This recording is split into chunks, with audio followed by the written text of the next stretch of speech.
Okay. Anna, thank you for the presentation. I'm Lena, and I'm going to talk about how we work with young men who is using violence against their partners. And I'm going to talk most of the time about heterosexual young men. And that's because the research that I've been looking at is around heterosexual young people. And the guy that come to us counseling service are heterosexual. So that's why I'm focusing on that. So you can have that in mind. How will this work out if you're working with same-sex young people? Okay.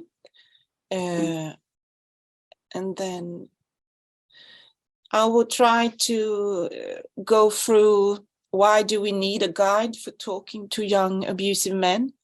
And then I will talk about how we work, how our guide is structured, and how we talk to abusive boyfriends.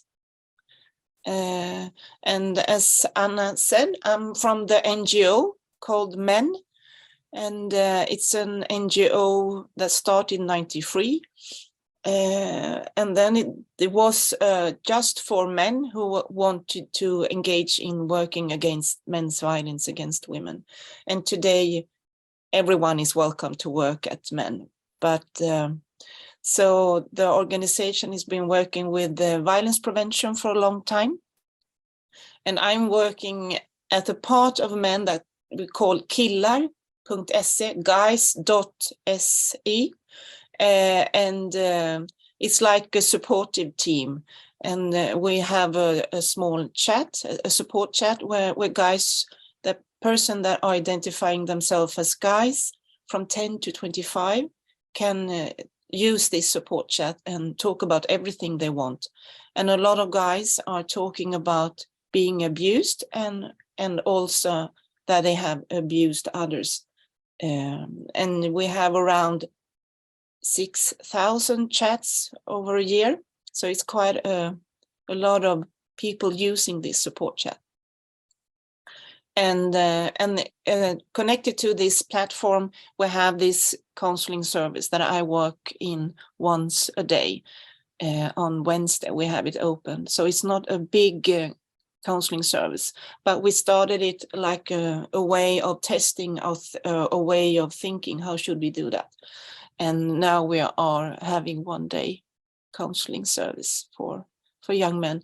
And it's quite difficult to get the violent boyfriend to come to this counseling service. So we are talking about if you have problem in your relationship, you can come to and talk to us. But I will talk more about this. Okay. Why do we need to talk to young abusive men? We need to do that because to protect the victims, to protect the young women and others that are the victim of the guy's violence. So we're doing this for the abused one, really. And then it's good for the boy as well, but we are using it to that no one should live with violence in their everyday life.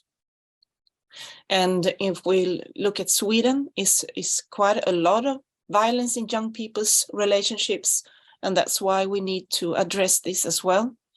And then we need to talk about this with young people and men, because they don't think jealousy or control are expression of violence. So we need to help them to reflect on how is a respectful relationship.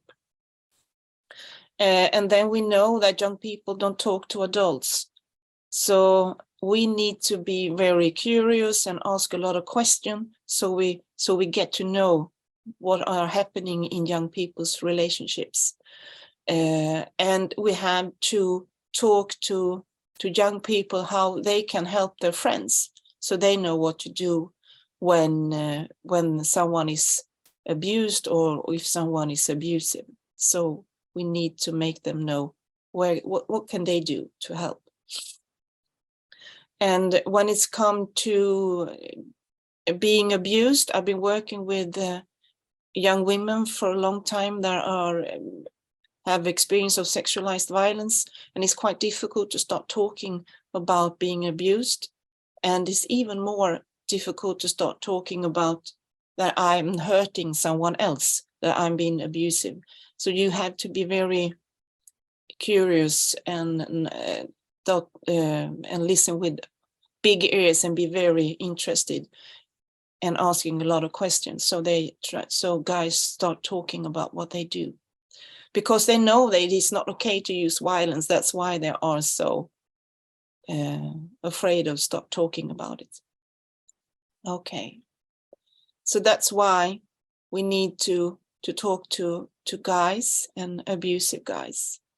And if we go closer to this guide I'm talking about, it's not a treatment manual. It's more like what you call as a violent preventive intervention. It's more we're doing it because we need him to stop being abusive. So that's the overall aim: stop young men from abusing their partners. And as I said, the guide is built on helping heterosexual guys, but I think part of it you can use it in same-sex relationship as well. And we have structured it in 7 steps, and I will go through that with you so you see how it's built up.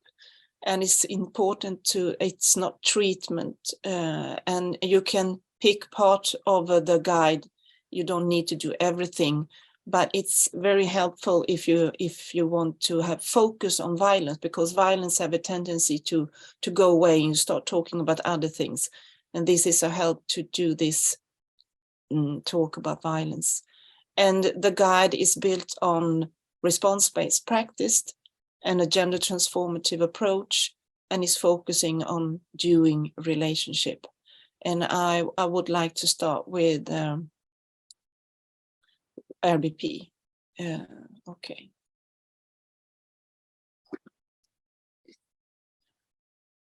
Okay, let's talk about response-based practice.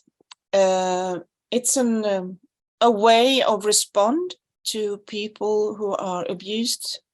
And it started in Canada, and it's Alan Wade and Linda Coates and Nick Todd. They are all psychologists, and they were thinking how to restore the abused dignity. And they were working with women almost, and women from indigenous people, Native Canadian, and they were thinking, how can we respond that they feel that they're regaining their dignity? And that is what RBP, response-based practice, is about. And why is it important to respond to them so they regain the dignity? They saw when they were addressing the women as agents in their own lives, and they were pointing out how they resist the man's violence, they could see that the woman's recovery go faster. And she was getting back the self-confidence by seeing that, okay, I did a lot of things to protect myself. And I was not just a passive victim that just did whatever he wanted me to do. I did a lot of resistance. And that is, and then they have a very broad definition of resistance. It can be you fight back, but it can only be that you're thinking, you don't get into my head.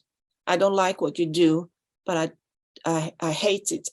And that's a way of coping. And if you lift that up, then the abused one can feel that, okay, I have done something.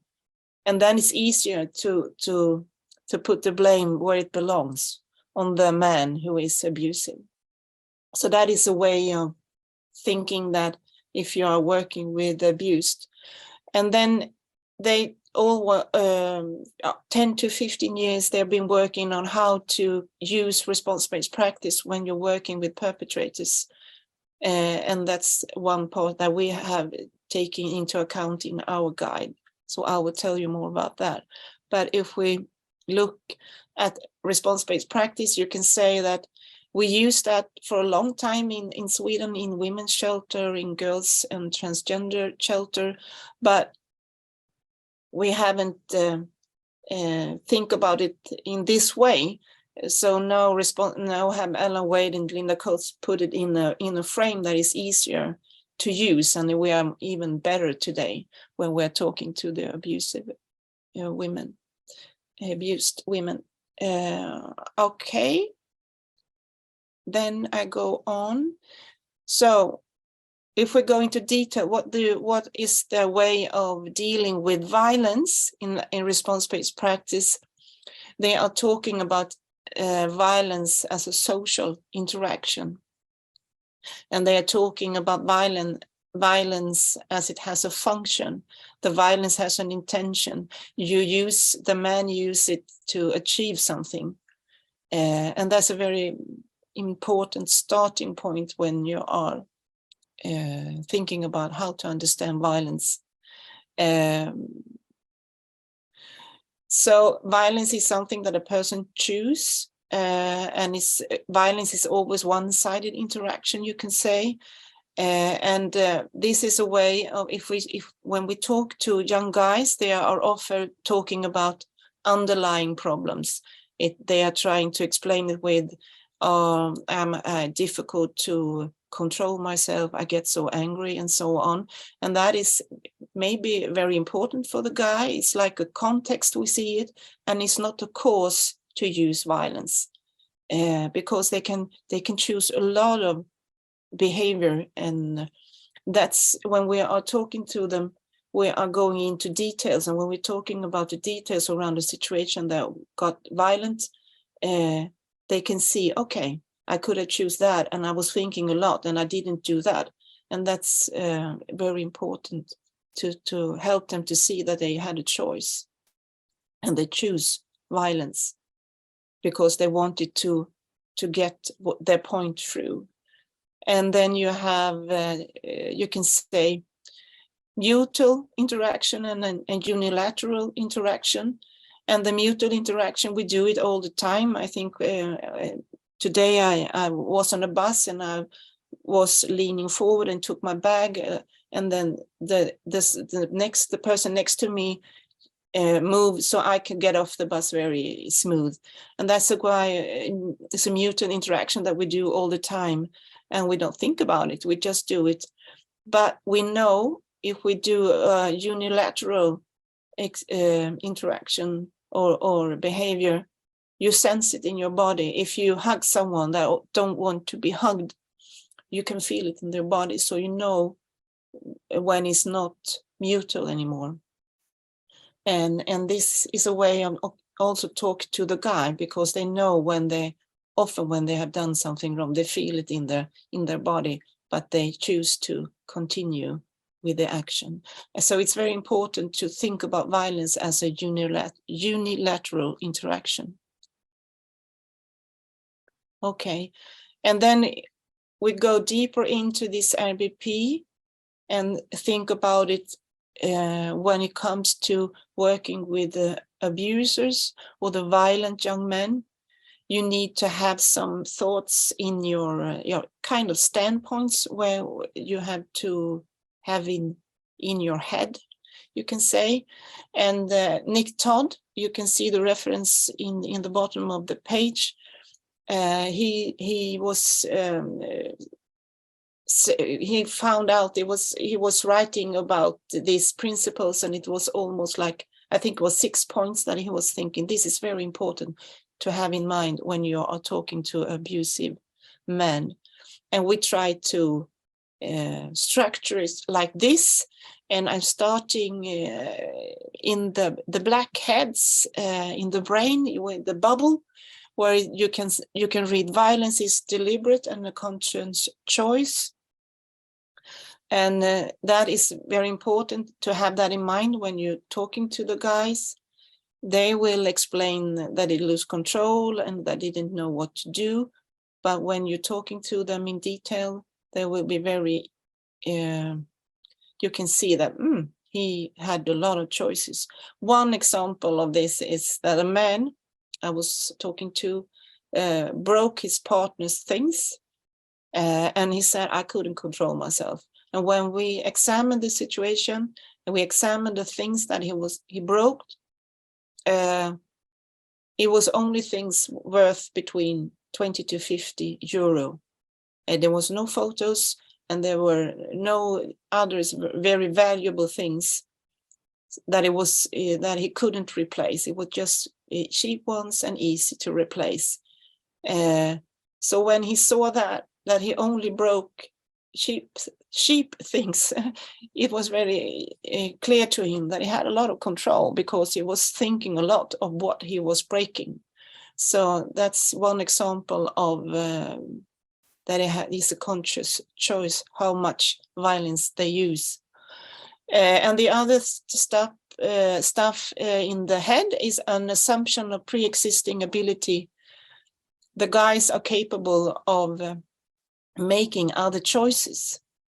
And guys who use violence against their partners have also ability to not violent, and they are not violent always to the partner, and they are not violent in every relationships, in every situation, and that you need to talk about, because he already know how to behave actually.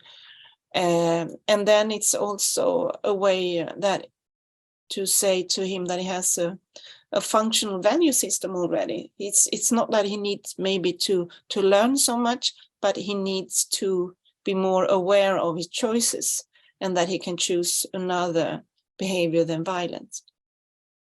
And if we go down to the talk bubble, or what you should call it, it's close to the mouth. Abusers often use language of effects.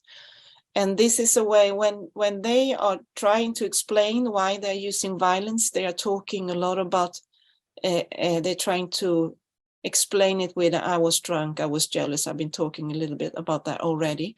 And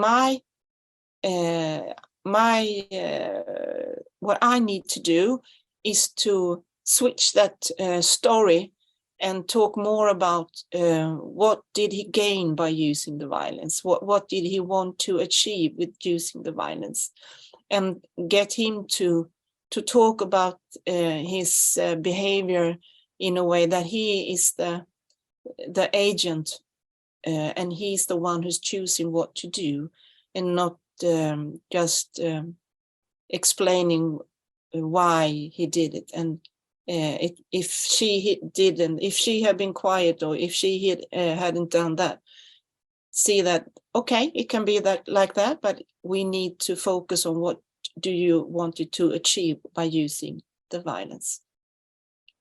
So that is very important. And sometimes they are talking about this, and they say, I use the violence because I would like her to stop shouting at me. And then you have to be there and confirm that, but because that is a very good way of dealing with the problem. And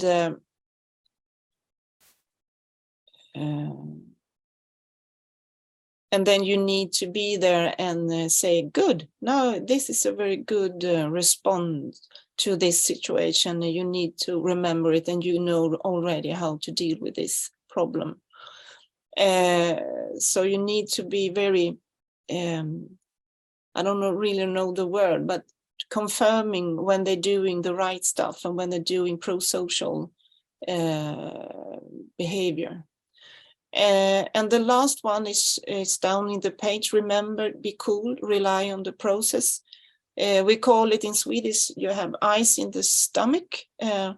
It's more like you have to be calm and rely on the process, so you don't starting to, if he apologizing and excuses his violence, see it more like he knows that he's done wrong and that he's know how to behave, and let him talk, then stop him and talk about the excuses and examine more, what do he mean and how could he do it next time, and all that kind of focusing. And then when you want to correct him and tell him this is not okay, then you have to be very calm and ask more questions, so he will self-correct himself instead that I do it.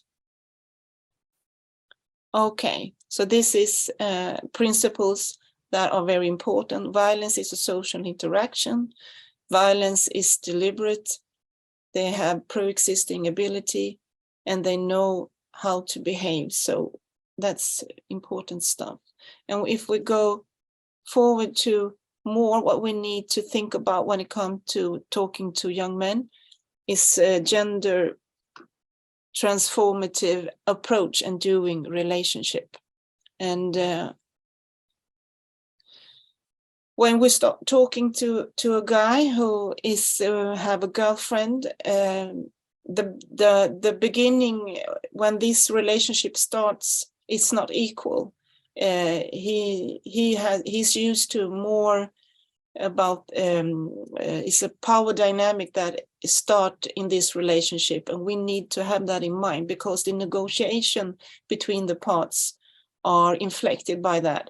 The guy is more used to get what he wants, and the girls are often more into listening to what the other parts need, because that's when you are subordinated, you need to be very good at looking at, okay, how will the superior part here wants me to behave. And that's a starting point when you try to understand what the guy is talking about his way of doing relationship and how he's talking about his partner. So this is these heteronormative expectations play a big part in how they negotiate. And another thing that is very important when it comes to understanding how guys are thinking around the relationship is that a lot of guys are expecting sexual and caring accessibility to their partners. And when I'm talking to abused girls before, they were talking a lot about these expectations and how they had to do a lot of thinking, how they said no, for example, to sex. Then they had to be very caring instead and doing that in a very nice way, so he didn't get more upset that she didn't want to have sex. And I can see that when I'm talking to the young men as well in our counseling service, that they are really expecting that girlfriends should be sexual available, because that's a part of being together. And then you have this negotiation that is not equal, and then you're trying to do this kind of negotiation. It's quite tough for the partners that don't want to be sexual available when he wants to. And this, you have to have that with you when you're talking about how they are dealing around sexuality in the relationship. And you have to listen for who gives feedback to whom, and who takes responsibility for emotional work in the relationship, and who sets the frameworks for the relation, and who give feedback to who, and all that kind of stuff. And then you have to start talking about that. So it's not just how they do the violent part, it's how they do the whole relationship that you need to address. Okay. So now we're going more into how this guide is structured. And we have done it in 7 steps, and it's starting with motivating change and responsibility. And when you work with adult men, you can use, often they have children, and you can start talking about this motivation part, like, do you want your child to be afraid of you? But when you are talking to young men between 15 and 25, they don't have children. So you can't go in that way to motivate them to change. And the thing is, when they come to us, they're often and always someone else who told them that they need help. It may be the partner, it can be friends, it can be the police, it can be adults, it can be that they have no friends anymore because they don't want to be with him when he done this kind of violence with the partners. So they are coming to because they want to have they want to be with the partner, or they want to have their friends back, but they maybe don't see that they have problems really. So you need to do that work first. So you see, you have to find something in themselves so they are prepared to do the job, because it's a quite heavy job to change. And that's why we do this risk assessment as the next step, because if we do that the first time we meet them, we are thinking maybe they will not come back. We need to have a little bit of a relationship, and they have to be feel comfortable being with us and talking to us. So that's why we do the risk assessment step so as number 2. And when you see this 1, 2 as a 7-step, every step can be 1 session, or it can be 3 sessions. And so that's you have to be flexible. It's not exactly this amount of sessions. It's depend on the relationship with the guy and how much problem he has and so on. And then we come to the 3rd step, is a detailed conversation about violence. And this can be sessions around 3 to 8 sessions. And it's all about getting a grip on the relationship. And I will go more into detail around this step. Accountability is the next, and you have the guy need to take responsibility for what he have done. And if he can't do that, maybe I will talk more about this step as well. And 5 is working with relationships in the future, and 6, consent and sexual relations. I will go in more on these steps. And then the last one is planning to conciliate and maintain the change. So if we go more deeply into 3, 4, 5, and 6, we start with detailed conversation about violence. And this is very typical when working with abusers, that you talk in details around the violence. But we have wanting to go from the big relationship as a whole and into details, and go back and forth that all the time, because if you have been working with abused one, you know that it's not just a violent situation that is difficult for the abused part. It's being with the violent man all the time. You're thinking about what is the next step, and you are very stressed out, and you are looking at him and feeling how is the mood today. And you need to get the guy to understand that to be with him is not just that he get angry when they're talking about that. The partner is always on toes, you can say, to be prepared to don't get abused. So, but we're starting this process by talking about how did they meet, and what did he fall in love with, and then going to the first conflict, and then we look at that and see how that went on, and then we stop with every time he's talking about something that's I hear as this could be a violent part. Then we stop there, and we like we're talking about it like a film. Okay, this is a situation. If I was seeing this movie and we're doing it in slow motion, what would I see you do then? And we stop before, and we do a very slow going through this situation in details. And then he see quite quick that he has a lot of situation where he's thinking, and he's dealing with himself, how he should approach this situation. And then he see that, okay, I choose to use violence. And this is a process, of course. You don't get there the first time you do it, but if you've done it for a long time. So And then you need to go back to the whole relationship and talk about how will this be for the other parts. And when you're talking about this with the guys, you're talking about what did you do and how did the partner respond. And we're talking a lot about this doing part and not so much how did you feel and what do you think the partner feel. We're talking more about the doing. What did you do? And I think that is it's another focus that helped them to see what they are doing actually. Okay, we have been talking now for a lot of. We are going through. We are talking about the relationship, and now when we come to accountability, the step 4, we are at the end of the relationship and why he's in the room. And now we have a lot of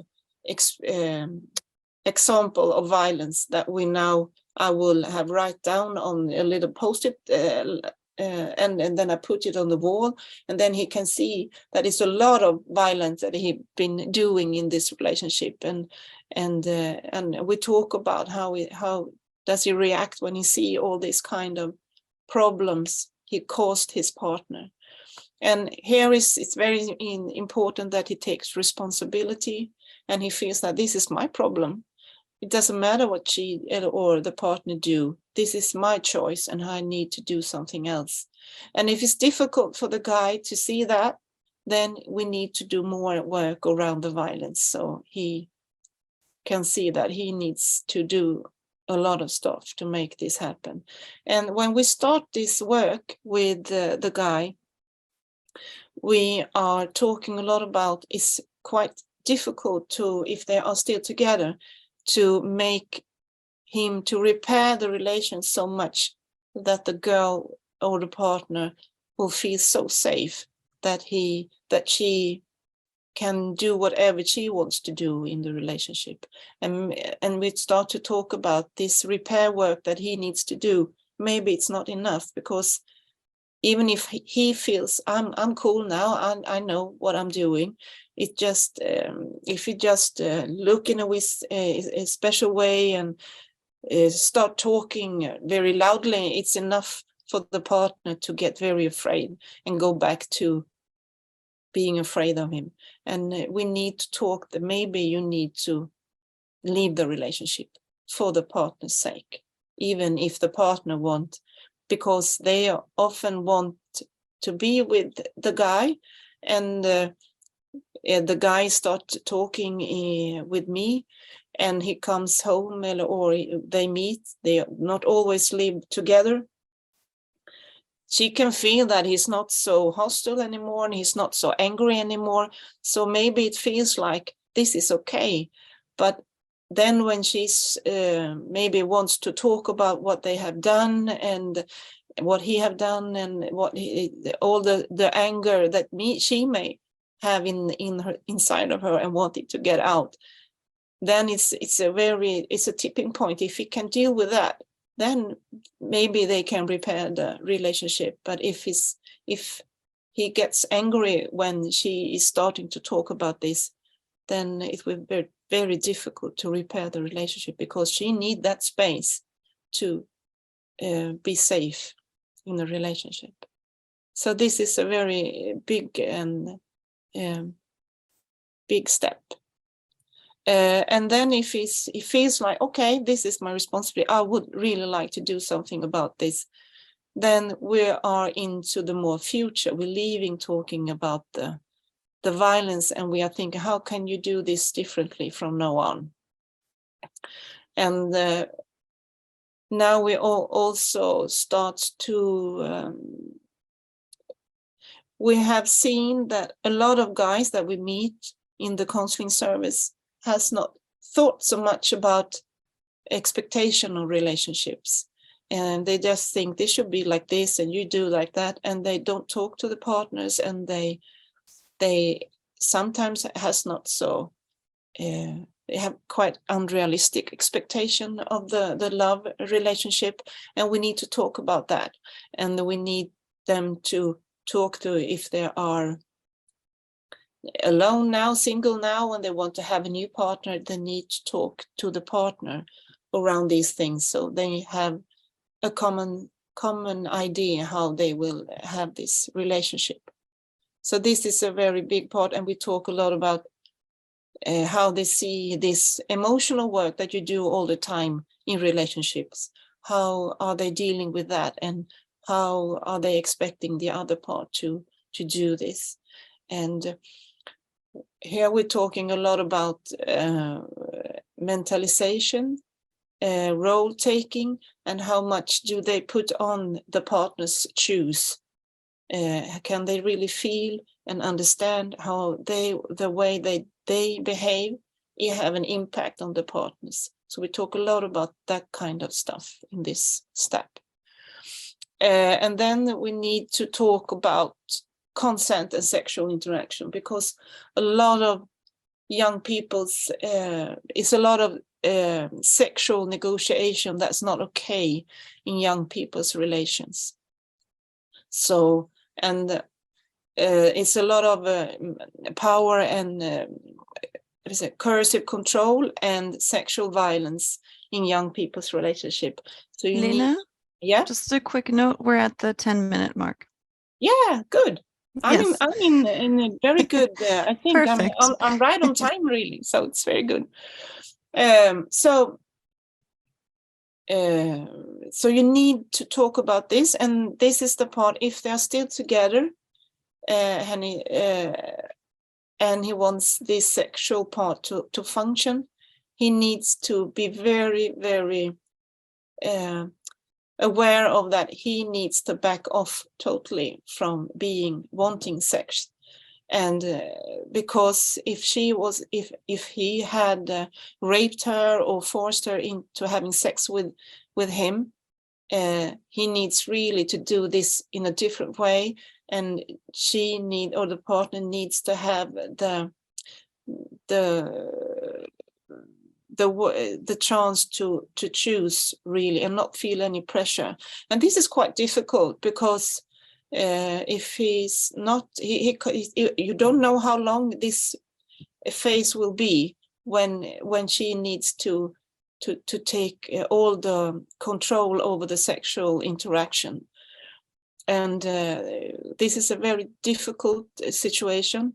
When I've been working with young women around these things, they have been in a relationship where the partner have been raped them over and over again, and they want to still try to be with him.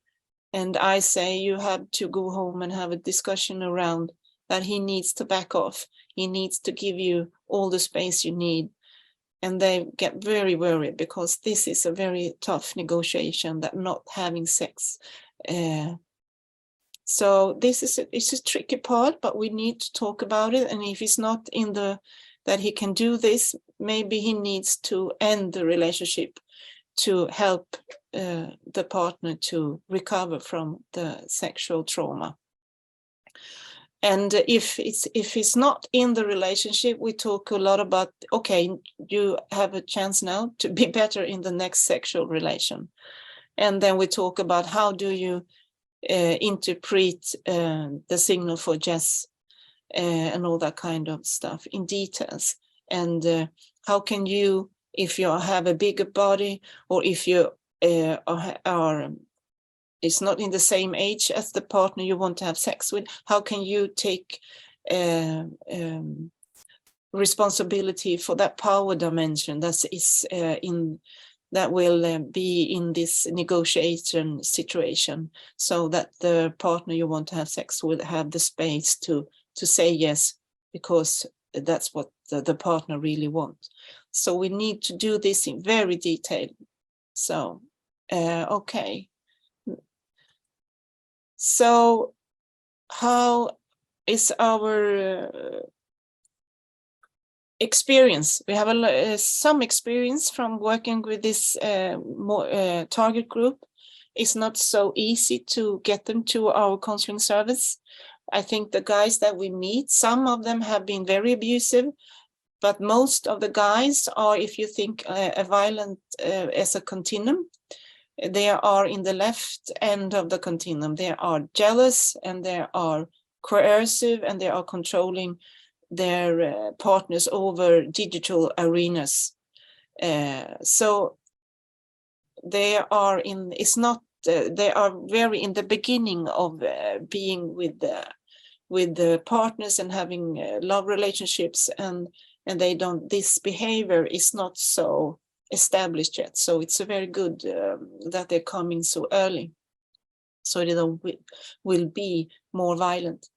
But the thing that we've seen is this by social responses, that we around these young men and boys need to be very curious and ask a lot of questions, because they will not just understand by themselves, I have a problem.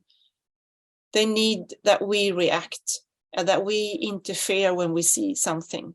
So, and ask them and see, we can help. We can do something about it. You don't need to be like this. And we have to be that annoying friend, really. The other stuff that we notice is that they're very self-centered. They are very occupied by themselves. And then we are doing a lot of this putting on others' shoes, putting on the partner's shoes. If you were in the partner's shoes, what do you think she or he, the partner is interpreting this situation? How will they react now? How will they feel? And so on, to help them to realize that what they do have an impact on others. And it's a very big difference talking to young men or and talking to young women, because they are always putting on the other part's shoes a little bit too much, and they should put on their own shoes. So it's a bit different way of working.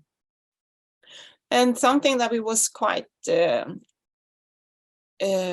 didn't expect that what the guys are very occupied with the partner's previous sexual experience, both in a way that, no, she's more sexual experience than me, and maybe the guy she had been with are better than me, so they were comparing, and this was very something they were talking a lot about. And maybe some of them also think that maybe she's not pure enough when she's been with other guys before me, and this horror Madonna, the economy is still working. And something else that we were thinking about is it's quite hard to restore the safety that the partner need to feel totally secure again, to be, because security is very important if you should have a good, respectful relationship. And this talk about how to do relationships is a very important part, because a lot of the guys that we meet around 19, they haven't thinking so much about how to do relationship. Why am I doing relationship like this? Why am I expecting this kind of thing? And this is a very important part, because the guys that we meet are not so violent yet. So we have a very good start to talking more about how to do relationship in a respectful way. So that's a very important part as well. And now I'm thinking we at the break time, we are going to do, and we're not really doing it as it's supposed to be done, because we are doing it in breakout rooms, and we will be 4 people in the breakout rooms. But if you only are 2, then you can do it like it's meant to be. In the next slide, you see a lot of expectation on new love relationships, and this is where we're talking to the guy around expectation on love relationships. And this is some of the themes that we think he needs to think about and reflect on, to know what he wants, and if he have expectations that are realistic, and what he needs maybe to talk with his new partner, so they are on the same page when it comes to how they want this close relationship to work. And